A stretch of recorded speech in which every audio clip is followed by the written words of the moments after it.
तुमसे केवल मैं तो इतना मांग रहा हूँ दाता, जन्म जन्म तक रखना मुझसे प्रेम भरा ये नाता। हो जाए हर जन्म सफल तू ऐसी राह दिखा, तन को तीर्थ मन को पावन गंगा घाट बना। तन को तीर्थ मन को पावन गंगा घाट बना।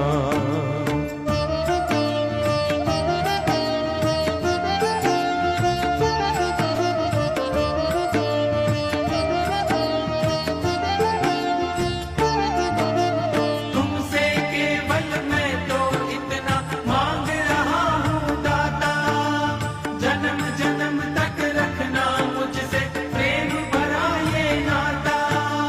हो जाए हर जन्म सफल तू ऐसी राह दिखा, तन को तीर्थ मन को पावन गंगा घाट बना।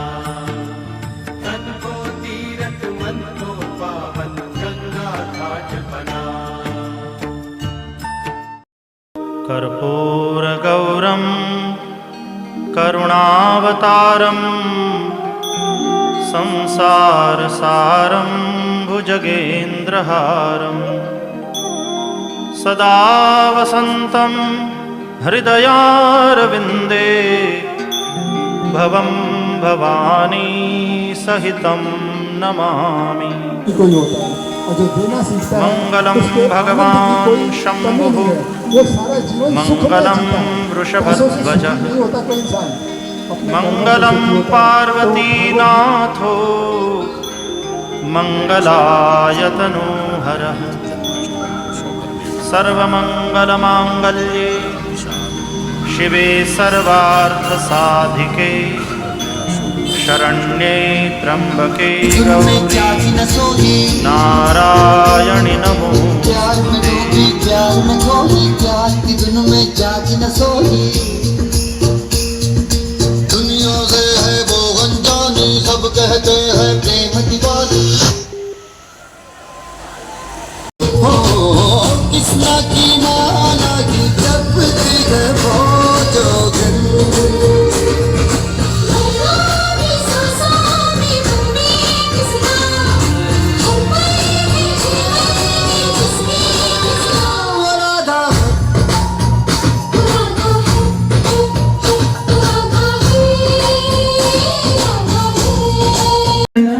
मधुरं हसितं मधुरं हृदयं मधुरं गमनं मधुरं मधुराधिपते रखिलं मधुरम्।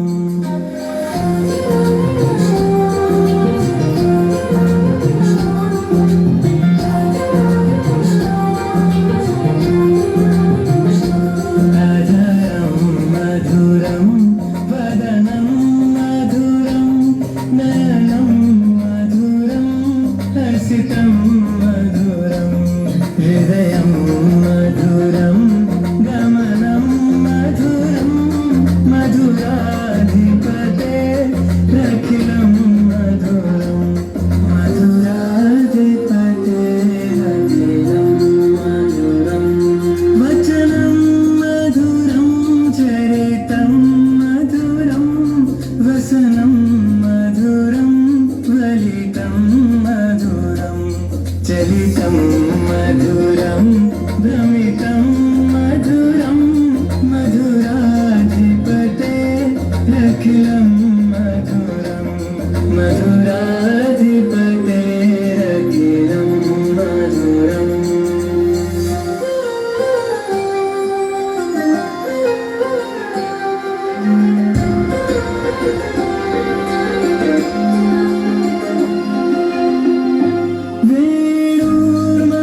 मालिकं मधुरं मधुराधिपते रखिलं मधुरं मधुराधिपते रखिलं मधुरम्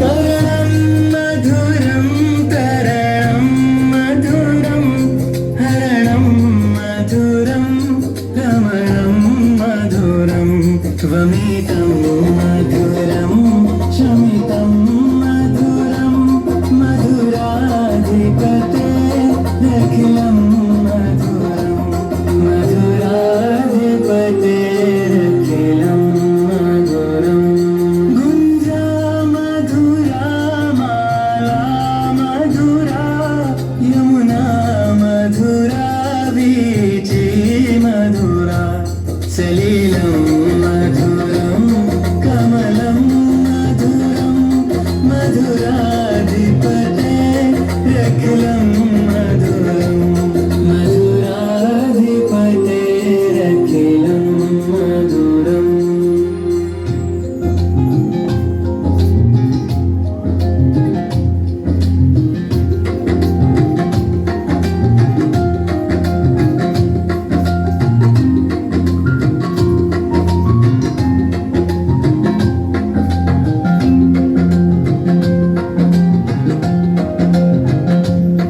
गोपी मधुरा लीला मधुरा युक्तं मधुरं मुक्तं मधुरं दृष्टं मधुरं शिष्टं मधुरं मधुराधिपते रखिलं मधुरं मधुराधिपते रखिलं मधुरम् गोपा मधुरा गावो मधुरा यष्टिर्मधुरा सृष्टिर्मधुरा दलितं मधुरं फलितं मधुरं मधुराधिपते रखिलं मधुरं मधुराधिपते रखिलं मधुरं मधुराधिपते रखिलं मधुरं मधुराधिपते रखिलं मधुरम् शान्तिरन्तरिक्षगुं शान्तिः पृथिवी शान्तिरापः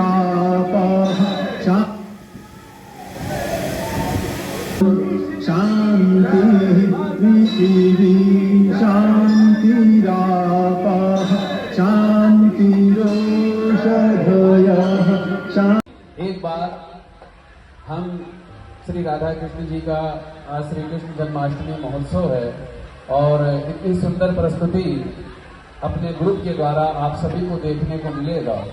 हम सभी ने बहुत ही मेहनत के द्वारा, बच्चों ने बहुत ही मेहनत की है, बहुत ही मेहनत किया है, प्रयास किया है। तो हम सभी अभी आपके सामने भगवान श्री कृष्ण का एक बहुत ही सुंदर नाट्य मंचन प्रस्तुत करने जा रहे हैं।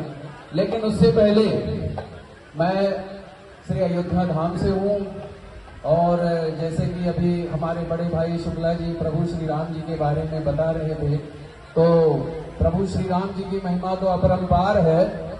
और अयोध्या के बारे में कहा जाए तो अवधपुरी ममपुरी सुहावनी उत्तर दिशि सरजो बह पावनी।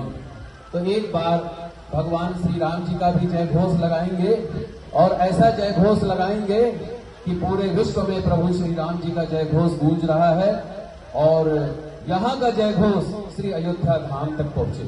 तो हम सभी जो है बड़े प्रेम से बोलिए सियापति रामचंद्र भगवान की जय श्री राम, जय जय श्री राम, जय जय श्री राम। हर हर महादेव, हर हर महादेव, हर हर महादेव। बोलिए श्री बाल मुकुंद भगवान की, श्री राधा कृष्ण भगवान की।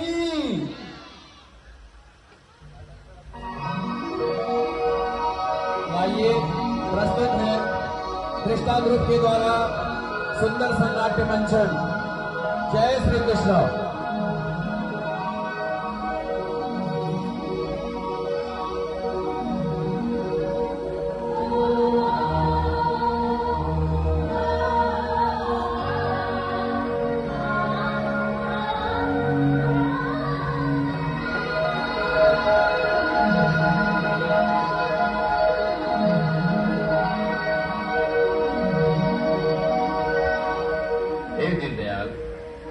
अपने पार्षद जय का प्रणाम स्वीकार कीजिए।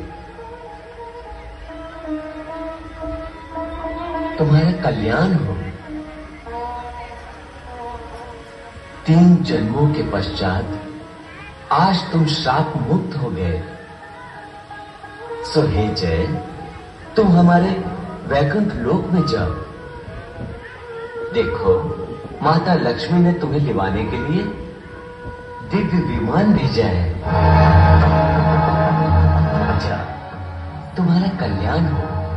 जैसी आपकी आज्ञा प्रभु।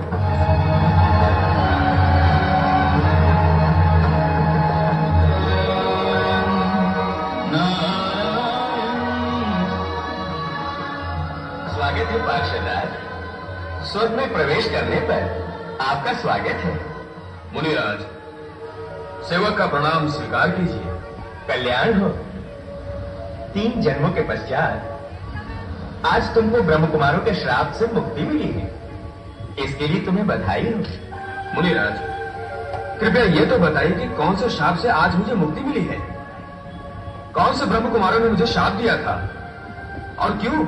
सनत कुमारों ने। सनत कुमार? परंतु क्यों? तुम्हें कुछ याद नहीं? नहीं। तो शिशुपाल रूपी शरीर को छोड़कर ये पार्षद रूप धारण करते हुए तुम्हारी स्मृति कहीं बीच में तो नहीं खो गई? दूसरे शरीर की स्मृति थी और वो कहीं खो गई, ये मैं नहीं जानता। मुझे केवल ऐसा लगा कि मैं लंबी निद्रा के बाद जागा हूं। मैंने प्रभु को प्रणाम किया तो उन्होंने मुझसे यही कहा कि 3 जन्मों के पश्चात आज तुम्हें शाप से मुक्ति मिली है और तुम वैकुंठ धाम चले जाओ। मैं कुछ समझा नहीं, परंतु प्रभु से प्रश्न करना धृष्टता होगी, ये सोचकर चुपचाप उनके आदेश को स्वीकार करके विमान में बैठकर यहां चला आया। अब आप भी मुझसे यही कह रहे हैं तो आपसे प्रश्न करने का साहस कर रहा हूं। मुनिराज, कृपया बताइए ये रहस्य क्या है? रहस्य कुछ नहीं, सब प्रभु की लीला है। प्रभु की लीला? कैसी लीला? देखो, प्रभु का अपना कोई निकट का संबंधी हो तो उसको शिक्षा देने के लिए वे वैसी ही लीला करते हैं और अपने सेवक के अंदर जो अहंकार का छोटा सा बीज मात्र भी देख ले तो तुरंत उसकी चिकित्सा कर देते हैं। अब देखो, तुम्हारे मन में थोड़ा सा अहंकार हुआ और उन्होंने सनत कुमारों से श्राप दिला दिया। नारायण नारायण। मुनिराज, कृपया पहेलियां ना बुझाइए, अपने इस सेवक की शंका का निवारण कीजिए। कृपया बताइए ये सब कैसे हुआ? अच्छा तो सुनाता हूं। चलो, स्वर्ग से बैकुंठ तक का लंबा रास्ता तुम्हें तुम्हारी ही कथा सुनाकर तय करते हैं। तो सुनो, तुम और विजय नाम के 2 पार्षद भगवान की सेवा करते करते उनके प्रमुख पार्षद बन गए। बैकुंठ धाम के 6 द्वारों के पश्चात जो 7वां द्वार है वह भगवान नारायण के अंतरंग स्थान का द्वार है। तुम दोनों उसी के संरक्षक बन गए। इस प्रकार कई कल बीत जाने के पश्चात तुम्हारे मन में अहंकार सिर उठाने लगा कि तुम ही भगवान श्री हरि के प्रमुख पहरेदार हो। तुम्हारी आज्ञा के बिना वहां कोई नहीं जा सकता। परंतु भगवान तो अंतर्यामी है। शेष शैया पर लेटे लेटे उन्हें तुम्हारे मन के भाव का ज्ञान हो गया नारायण नारायण। तब एक दिन ब्रह्मा जी के चारों पुत्र सनक और सनंदन आदि भगवान के दर्शन हेतु वहां आए, क्योंकि उनको भी मेरी तरह कहीं भी जाने से नहीं रोका जाता। 6 द्वार लांघने के पश्चात जब वे 7वें द्वार पर आए तो तुमने उन्हें रोक दिया।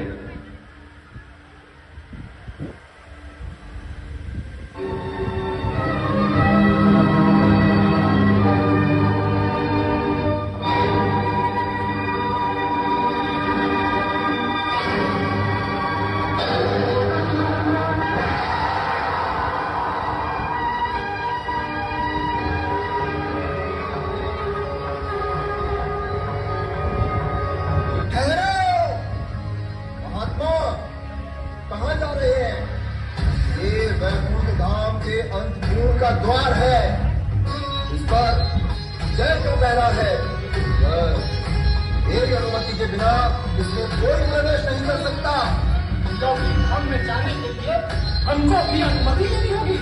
पहले तो कभी ऐसा नहीं हुआ। हम ब्रह्मा के पुत्र हैं, सब लोगों में बिना किसी व्यवधान के आते जाते रहते हैं। परंतु कुछ भी हो, हम भगवान के एकांत में विघ्न नहीं आने देना चाहते। हम पार्षद हैं उनके। क्या हमको तुम वैकुंठ में विघ्न मानते हो? क्षमा करे श्रीमान, आपको हम पर क्रोध करना शोभा नहीं देता। हम कभी क्रोधित नहीं होते, परंतु तुम लोग अवश्य भगवान के पार्षद होने के घमंड में चूर हो। हम जैसे ब्रह्मा कुमारों के मार्ग को रोकने की भूल कर रहे हो। कुछ भी हो ब्रह्म कुमारों, आप लोगों को हमें संतुष्ट किए बिना अंदर जाने की अनुमति नहीं मिल सकती। अनुमति? अनुमति तुम लोग दोगे हमें? हमारे ऊपर अपने अनुशासन का अंकुश लगाने वाले हम पार्षद हैं उनके। क्या हमको तुम वैकुंठ में विघ्न मानते हो? करे श्रीमान, आपको हम पर क्रोध करना शोभा नहीं देता। हम कभी क्रोधित नहीं होते, परंतु तुम लोग अवश्य भगवान के पार्षद होने के घमंड में चूर हो।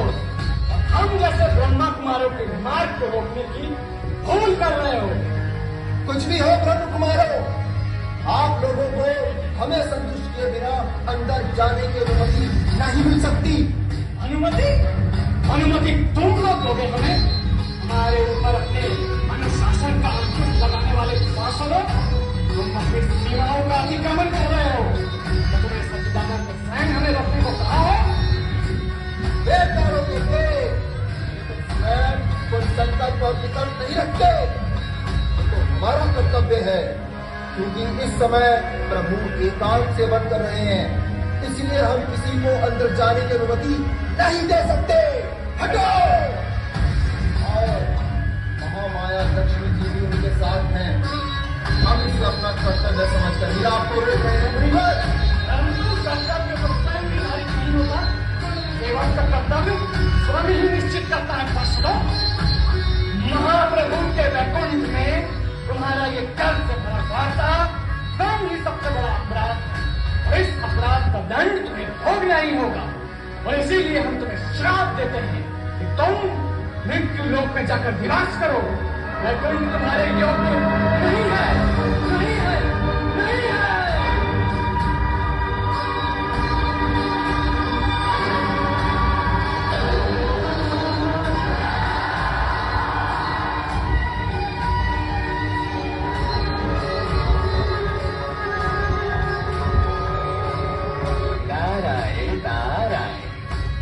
प्रभु की माया देखो, उन दिव्य बालकों के मन में काम, क्रोध, लोभ, मोह और अहंकार का विकार है ही नहीं।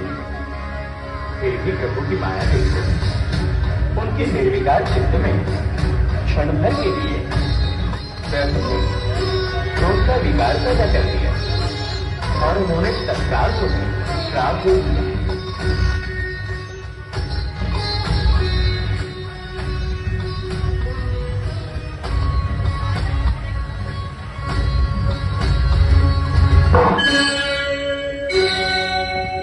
महाराज युधिष्ठिर की राजधानी इंद्रप्रस्थ में पधारे हुए सभी राजाओं, नरपतियों और छत्रधारी सम्राटों का स्वागत है।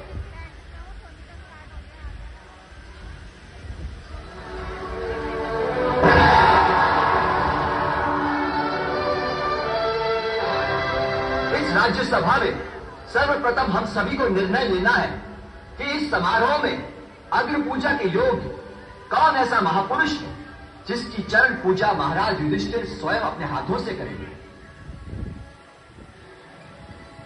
क्योंकि अग्र पुरुष का आशीर्वाद पाने के पश्चात ही सम्राट युधिष्ठिर राज मुकुट धारण करने के अधिकारी होंगे। विधान के अनुसार हमें सबसे पहले अग्र पूजा के अधिकारी का ही चयन करना होगा।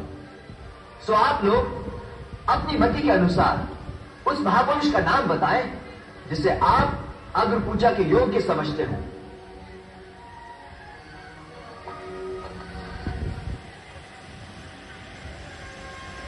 मेरे विचार में संपूर्ण आर्यावर्त में इस समय द्वारिकाधीश श्री कृष्ण के अतिरिक्त कोई और ऐसा पूज्य पात नहीं है जो अग्र पूजा का अधिकारी बन सके।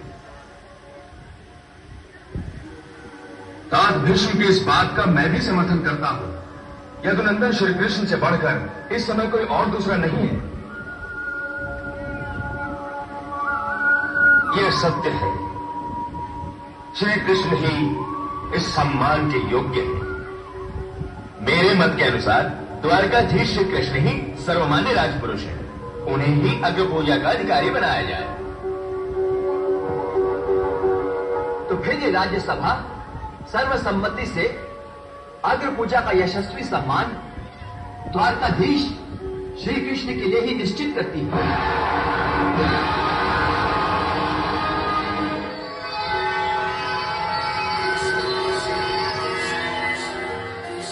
इस सभा के अग्र पूजा के अधिकारी द्वारकाधीश श्री कृष्ण इस सभा के मध्य पधार रहे हैं।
शांति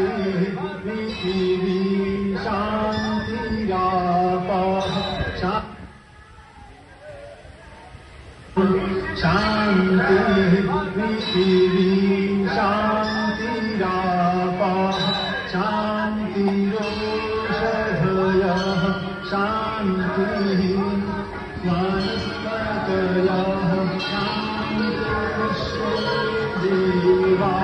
शांति गंभीरा शांति सर्वत्र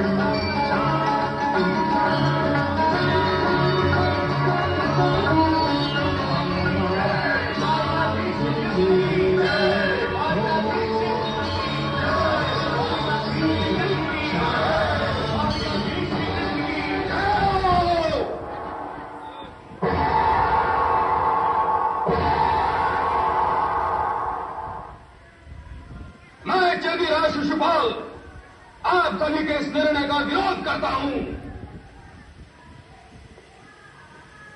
मैं नहीं मानता कृष्ण को अग्र पूजा का अधिकारी नहीं मानता। इस आदमी में से कोई गुण नहीं है जो इसे महापुरुष सिद्ध करता हो। अरे ये तो भगोड़ा है, भगोड़ा। सम्राट जरासंध को युद्ध में पीठ दिखाकर भागा था ये। नहीं शिशुपाल नहीं, आप चुप रहिए महाराज द्रुपद। आप लोगों ने इसे व्यक्ति महान बना रखा है, इसे महानता का पद दे रखा है, परंतु ये तो चोर है, चोर।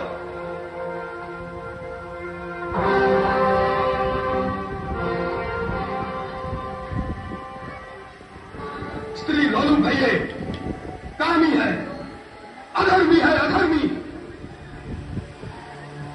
अरे इसके पिता का कोई ठिकाना नहीं है। कभी कहता है कि मैं नंद गौरे का पुत्र हूं, कभी कहता है कि वासुदेव मेरा पिता है। अरे इसे ठीक तरीके से अपने बाप का नाम तक याद नहीं। झूठा है, झूठा। शिशुपाल, शिशुपाल। बताओ भैया, मैं इसके 100 अपराध क्षमा करने के लिए वचनबद्ध हूं। किसे वचन दिया तुमने करिए? अपनी बड़ी बुआ को। और किसको? जो उसकी माता है, देवी कुंज की बड़ी बहन श्रुति श्रवा का पुत्र है ये। लेकिन ये तो पराकाष्ठा करिए। तुम चिंता नहीं करो दाऊ भैया, मैं इसके अपराध स्वयं गिन रहा हूं। देखो तो निर्लज को कैसे अपनी प्रशंसा सुन रहा है। पूरा चिकना खड़ा है, चिकना खड़ा। दुष्ट।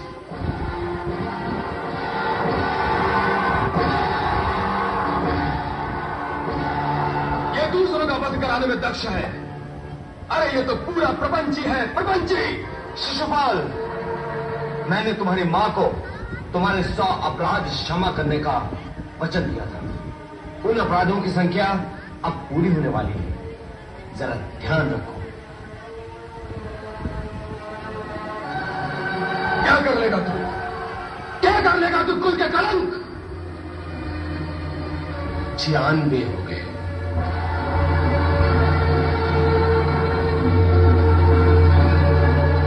भी जालसाज 97 हो गए।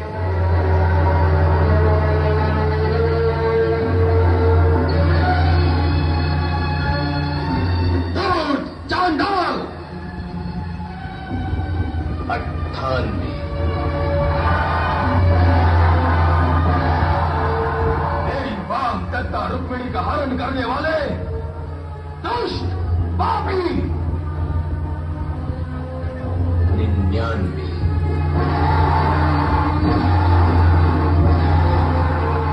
पीड़क, धूर्त, चालाक, निंदनीय है तू। पूरे 100। शिशुपाल, अब एक शब्द भी आगे बोला तो वो तुम्हारा अंतिम शब्द होगा। सावधान शिशुपाल, सावधान।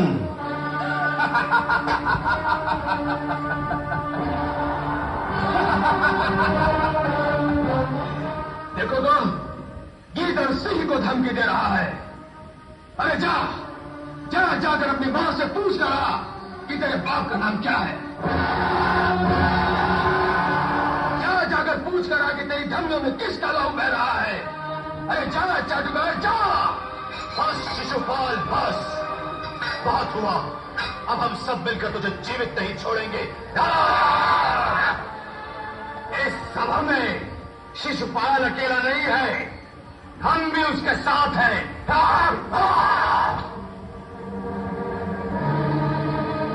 इससे पहले कि तुम लोग मुझे हाथ लगाओ, मैं इस कृष्ण को ही जीवित नहीं छोड़ूंगा। तुमने मुझे विवश कर दिया शिशुपाल।